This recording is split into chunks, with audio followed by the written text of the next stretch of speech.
and I felt like it was also a waste of time to, waste a lot of money doing something you don't want to do. But I just tried, to finish the subjects that were left, and then, God's what are. So after that, I went back home for a year. That was 2013. I went back home for a year, and in that year, I opened up a label. Because I'd always, wanted to have my own record label, have my own artists, vocalists, anything. Yeah. So and at that time I was working with a group called Tough Swaz. Oh, okay. Tough Swaz, it was a group of I think 5 guys. Yeah. So at that time I was only really close to a few of them, All right. So when I went back home, I spent a little bit of time with the group, just to understand who they are, you understand? And I think from the group, I was able to pinpoint the people I needed, because I didn't want to have a label that was dragging a lot of dead weight, if you know what I'm saying. Yeah. So I needed guys that had the same work ethic as me, or something even better, So at that point, only a guy called Versatile, Wandile Faguze, and MKO, Tulani Dlamini. Right. Those cats, they hit me, Firstly, besides the fact that they were just talented in rap, they were driven. They were driven, and I was like, look, man, I got a microphone, I got the whole studio set up and everything. I had soundproofing in my studio, and I was like, look, dog, you guys can come through and work. I'm not trying to break up the group, but seems like the group is not really pushing that much, so come through, let's do your solo stuff, You don't really need to leave the group, just do your solo stuff, because whilst the group is stagnant, you guys are not doing anything, you know what I'm saying? Yeah, so, they came through, man, and we clicked, because I think one other thing about me is I've met a lot of talented people, but I don't work with all of them, and the honest truth is I'm just like that, I work with people I can vibe with. If we don't vibe, then we can't really work, you know what I'm saying? So I had a vibe with Majita, we had a vibe, we were feeling each other.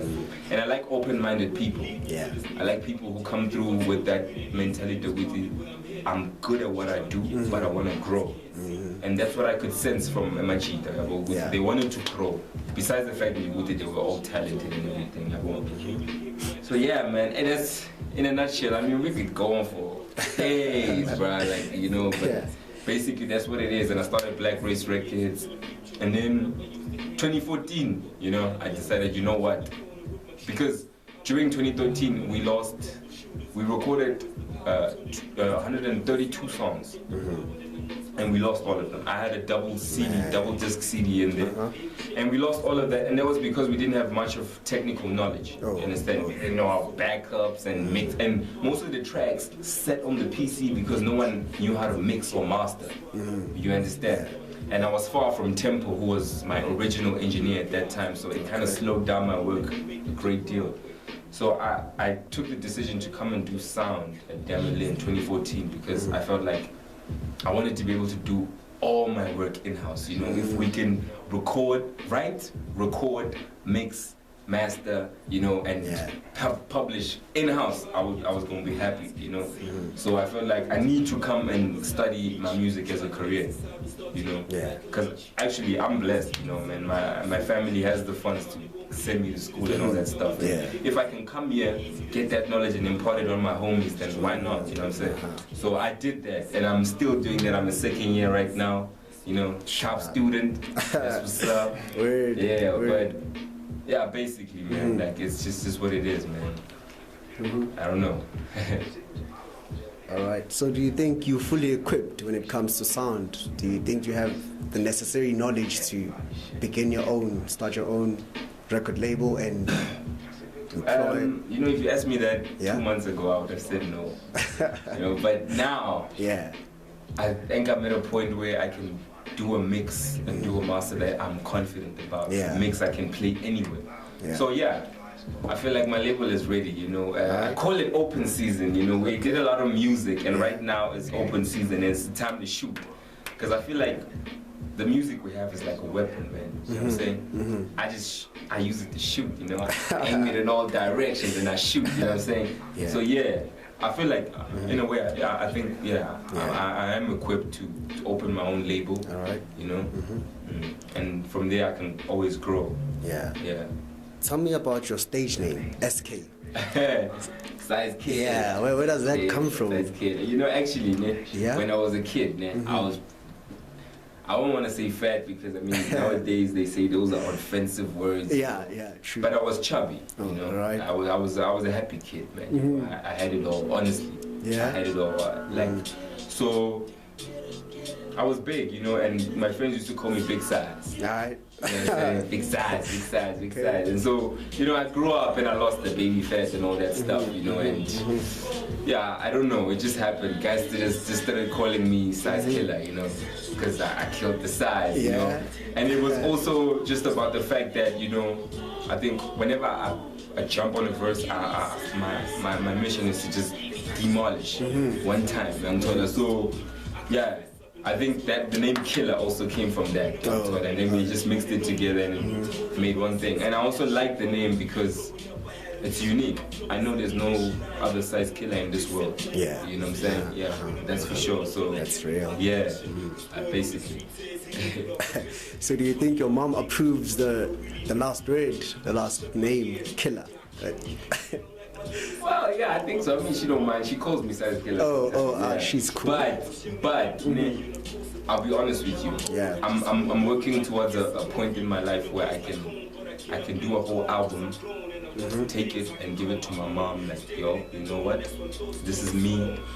Can you listen? Because at this moment, my mom has my music, but I don't think she listens to it. All right. And this is because I was young when I did a lot of the stuff I did, so it had a lot of cuss words in it, a lot of stuff that, you know, it was kind of immature, I would say. When I listen to it now, I feel like there was a lot of immature stuff that I said. I was an immature person myself to some extent, so right now I feel like I'm more grown, and this is why I'm shifting to a point where my music is becoming cuss-free. Yeah, because I don't know. Like I said, I want to get to a point where I can do a project and give it to my mom, and she will listen to it and not get put off because she's cool or some stuff like that. That's all. Yeah. So, but yeah, the word killer. She understands it's got nothing to do with murder.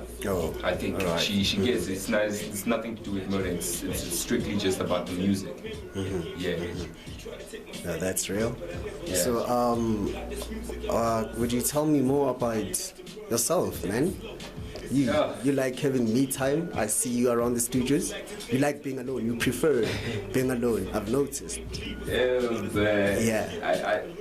I'd agree. Yeah, I like spend a lot of time alone. That's because I'm a thinker. I think a lot. I always have stuff on my mind. You know, and I'm always building something. You know, I'm always, you know, this is like a city up here. I'm come up with it. Yeah, I'm always.